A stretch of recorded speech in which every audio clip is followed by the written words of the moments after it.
بات بگڑی اسی در پہ بنی دیکھی ہے، جھولی منگتوں کی اس در پہ بھری دیکھی ہے۔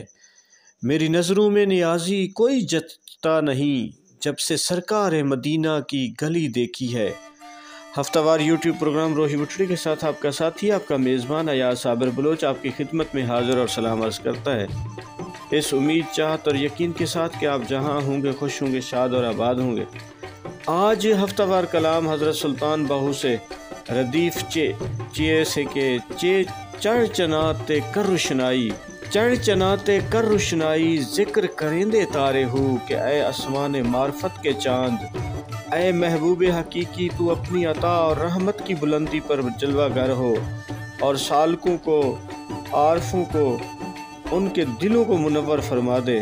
تمام سالکان طریقت کے ستارے ہیں جو تیرا ہی ذکر کرتے ہیں، گلیاں دے وچ پھرن نمانے لالا وند دے ونجارے ہو کہ ان درویشوں اور سالکوں، عارفوں کے بعض خواصان معرفت اور جوہر شناس ہیں جو راہ سلوک کی گلیوں میں تیری طلب لی ہوئے مارے مارے پھر رہے ہیں۔ شالا مسافر کوئی نہ تھی وے، ککھ جنا تو بھارے ہو کہ یہ سب اہل اللہ اس دنیا میں مسافر ہیں اور طلب معرفت میں سفر پر رواں دواں ہیں۔ اللہ کرے مسافر کوئی نہ ہو، کیونکہ گلیوں کے مقامی تنکے بھی مسافروں سے وزنی ہوتے ہیں، یعنی پردیس میں مسافر کی کوئی حیثیت نہیں ہوتی۔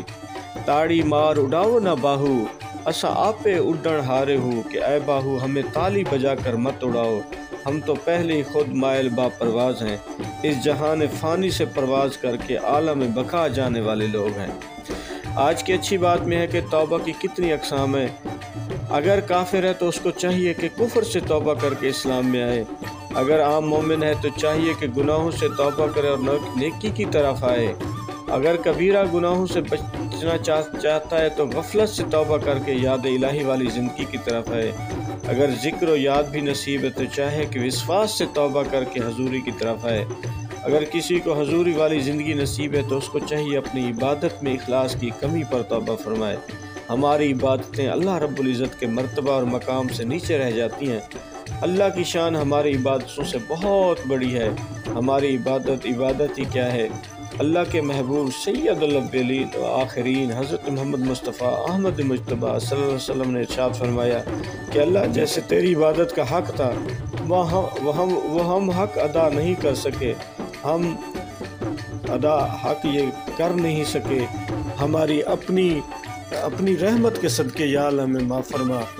اللہ تعالی آپ کو، ہم سب کو یہ ماہ رمضان کی گھڑیاں برکت والی نصیب فرمائے اور صحیح توبہ کرنے کی توفیق عطا فرمائے۔ صحت کی بادشاہ، ایمان کی سلامتی ہم سب کا مقدر ہو۔ پاکستان پائندہ باد۔